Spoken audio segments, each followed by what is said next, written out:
Hey guys, Joe here. Happy almost Halloween. Got a little bit of spiderweb theme going on here, just to keep it festive. But recently we got sent the Maxpedition Beefy by Maxpedition to test out and share with you guys. No strings attached. As always, when it comes to sponsored products, we have to assume this was the best example they had on the shelf that day. So we got to put it through some testing and make sure it's good quality stuff. But having worked with Maxpedition products in the past, I have no doubt that this is going to be a good one. In fact, you guys, if you know me, I have the smallest version of this line, the Maxpedition Micro, whereas the Maxpedition Beefy is kind of like the second largest. I've had this for years and I absolutely love it. It's one of my favorite EDC pouches. It looks almost brand new. It needs a little bit of a cleaning, but it holds all my stuff great. And it's actually my current EDC rotation pouch that I'm using as of today. So I do like this line. I have no doubt it's going to perform, but still, we got to do a little bit more testing before we call it a review. Today, we're going to go over specs, features, kind of give you some ideas of how you can pack this out and kind of how I think this is going to go in the future. Then we're going to come back in a couple months. I'm going to get a whole bunch of tools. I want to kind of build a kit around with this. I've got an idea for kind of a middleman kit that we'll talk about later. This is going to be kind of an in-between EDC and a dedicated tool bag. If I'm traveling, I don't necessarily want a big tool bag with me, but my EDC might not be enough. You know, there's only so much you can do with a little pouch worth of stuff. So this kind of gives me the ability to expand and kind of play with the idea of some almost full-size tools in a travel size package, which is really cool. Now, getting into it, these run around $30, a little bit less, a little bit more, depending on sales and where you're looking. I'll leave links down below. I don't make any money off of those, so choose whatever link you feel is appropriate. I think that's a fair price for what you're getting here, especially compared to other things on the market. This is coming in several different colors. You got the OD like I have here. You got the foliage. You've got the khaki, the black, and the wolf gray. The only one without color matching hook and loop is going to be the wolf gray. It uses a black Velcro patch area. I still think it looks nice. I'm a little bit biased towards greens, so I really like the greens the most. But I think between all those tactical colors, you're going to be able to find one you like. We've got 8 inches by 6 inches by 2.5 listed. I find that to be quite accurate. And because this is rocking a really nice quality 1000D nylon, it's not super rough and tough and stiff. It's a little bit more flexible than you might be used to with 1000D type fabrics. So you don't have to fully pack it out or have wasted space. You can leave it underpacked and it's still going to squish down and be just fine in your bag. It's not going to pick up a ton of pet hair lint dust, at least not for probably the first 6 to 12 months at a minimum. Maybe once that coating starts wearing down, it'll pick up a little bit more. But overall, this is going to be a nice durable kit to throw in whatever. You don't really have to worry about it. No muss, no fuss. Good high quality materials. You got really nice 4x2 Velcro area here. You can do a 2x2 setup. Say you have a logo or insignia and then your blood square. You can do a 4x1 patch, 4x1 patch. So maybe a name tape unit, whatever you want to put on here. You can do all sorts of stuff with a 4x2. I like that they did that instead of a 2x3. And just to throw in a 2x3 patch so you can get a better idea of what that'll look like. It almost is unnoticeable. It's just like a little strip on either side. So you're not going to be like super OCD if you just want to use a single 2x3, in my opinion. Moving down, we have this nice little area. It's about 2/3 to maybe 3/4 of the height here. Really nice, high quality, durable mesh. It is Velcro closure, and it's pretty strong Velcro at that, at least out of box. You can probably hear that's quite loud. If you don't like it, you can just put a little bit of extra Velcro, go to the store, pick some up, put it over it, and you can just use it as a slip pocket. But I think because of the size and how you might be using it, you might want to keep it on there just to keep some of your critical right-of-way items secure in case you're just flinging it around like I do. I sometimes walk and swing my arms like crazy. I've got a Write in the Rain, some duct tape, and a pencil in here, so just quick stuff to write down. Stuff I want to get to right away, but maybe don't want to fall out. Moving on to the back, we have a 4x3 setup with Molly. So this allows you to run extra tools in here, or if you want to attach it to something, you can certainly do that. We have a 1-inch webbing loop here, really nice. I've got big hands, size large gloves, and I've got plenty of room here, probably enough room to where you could do a paracord wrapping and make it even more comfortable. If this is something you plan on lugging around, especially once you get more tools in it and makes it really heavy, maybe that'll help it. But overall, I think this is going to be uncomfortable at the very least. Really high quality stitching. This is not going to tear up on you anytime soon. I found that to be true of all my Maxpedition products I've used in the past, which have been several. Moving on to the inside, we've got really nice YKK zips. It does come with really nice paracord pulls. I took those off and put on longer ones. Just again, I got large hands and we're going into winter, so I want them longer for gloves. But the default ones are more than serviceable. Moving into opening it up, we've got two different layouts. We've got a traditional horizontal layout on the left, and we've got a vertical layout on the right. We do have a D-ring. This is a plastic D-ring for keys, and you can, slip it away if you don't want it. You also have a loop here. If you have like a carabiner setup, you don't want to use that, you can just loop it onto here. Or if there's something in here that maybe doesn't quite fit right and you want to connect it with a lanyard so it doesn't fall out, you can do that as well. This is not set up how I would actually use it. This is just to give you an example of a couple different sizes. But right here we've got a CountyCom pry bar. We've got a Pentel Orange Nero, just to show you how those little slips go.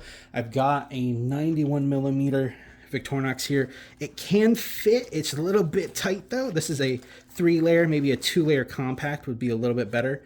I try not to stretch these out too much because over time with elastic, it will kind of lose its elasticity.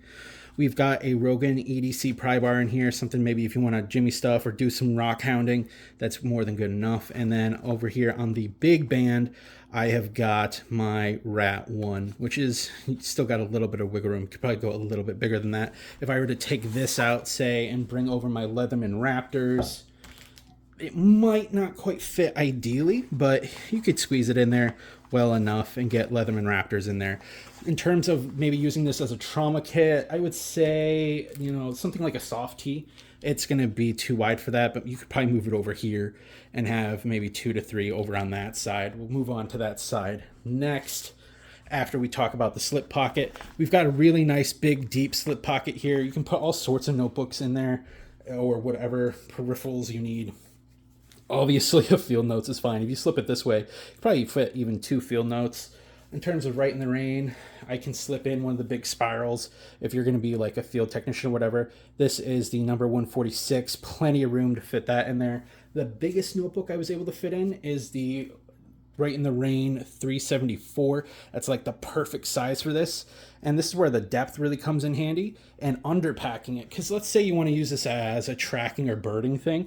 You can have your log or whatever, and then you can just straight up put your guidebook on the other side. And this will actually close up and zip up if I were to remove some of the tools in there. So it's really cool that you can use it like that.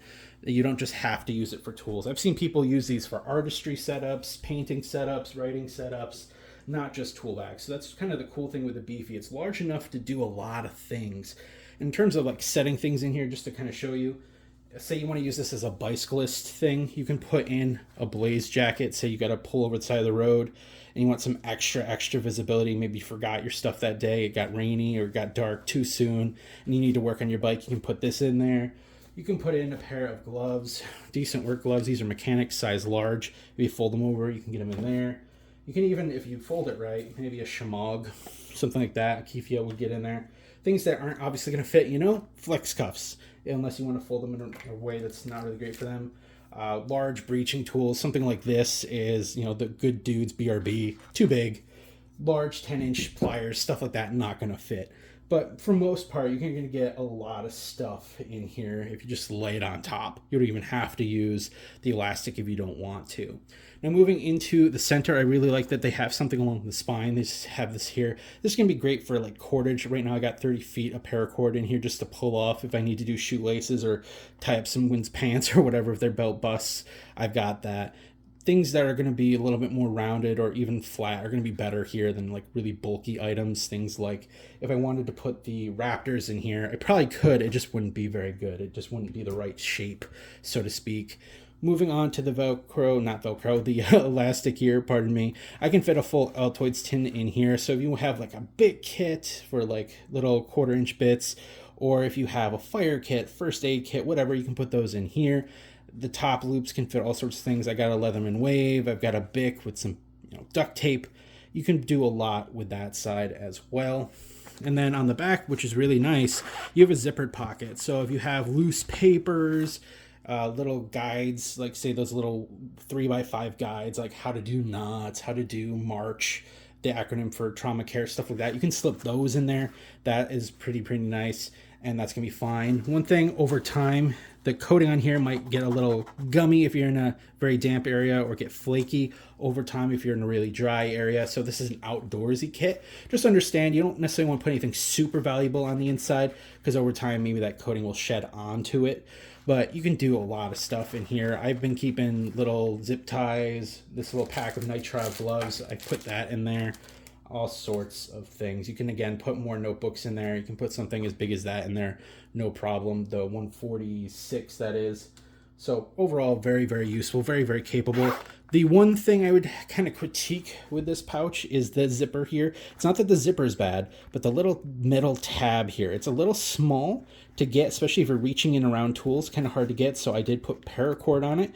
And because it's metal, if you got something in here, it might lean up against, scratch it, or scratch something that's over here. You know, tools are meant to be used. They're going to get beat up, but maybe you don't necessarily want it scratching up whatever's in here. So just keep that in mind. There's also no padding on this. So if you want to use this as maybe a tech kit, I would recommend moving on to their other pouches. They do have padded pouches. I think they actually have a padded version of the Beefy, if I can remember. I'll link it down below. But there's a lot of variation here depending on how you want to pack it. But if you want a general toolkit, I won't go as far as to say Goldilocks, but a kit that can kind of do anything. You can do, you know, your outdoorsman stuff in terms of birding, tracking, general, you know, learning trees. You can do hunting, fishing stuff out of this. You can do a toolkit for EDC or even borderline professional purposes. I've seen some electricians just kit this all out, and that's what they carry in with them instead of just keeping stuff on their belt. They just bring this guy.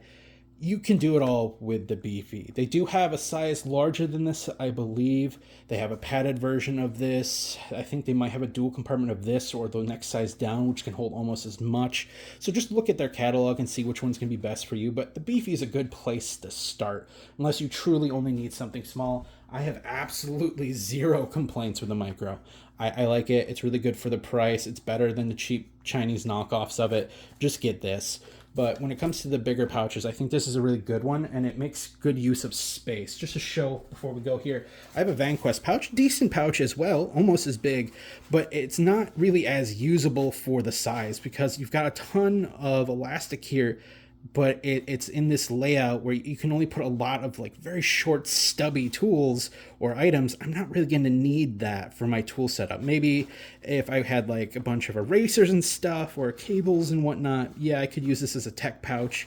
But in terms of using it as a proper toolkit, this isn't as helpful. This side's great. This side, not so much. With this, because it takes full advantage of its dimensions and it has, you know, the variation on the webbing sizes, I can really make full use of this pouch, which is really nice. So coming up here soon, I'm going to get in a whole bunch of tools like pliers, vice grips, and whatnot, and set this up as kind of a traveling toolkit. More than my typical EDC, but not quite up to the level of bringing on a proper tool bag. I'm going to kind of use this as a project and see where it goes from here. So we'll come back, do a review, show you guys the full complete setup, maybe in a month or two, depending on when I get the tools in. Some of them are going to come from overseas, so that might, you know, throw a wrench in things, quite literally. But overall, I think this is going to perform well, just like I've had with all my other Maxpedition products. Yes, they sent it to me. Yes, I'm trying to be unbiased, but I can tell you from years of experience using a lot of their stuff, their legacy gear, absolutely awesome. Not a big fan of their newer stuff, but this old stuff, it's been around for a while. It's been copied many times. It's good quality, and for the price, it's going to be very hard to beat. So do check out the Maxpedition Beefy. I will leave links down below. I don't know if I have a discount code or not. If I do, I'll throw it down there. I don't get anything from you clicking on those links or buying this. I'm not trying to sell you on it. I'm just showing you this, and then we'll take a closer look at it in the future. But until next time, stay safe, stay informed, and I'll see you in the next one, guys.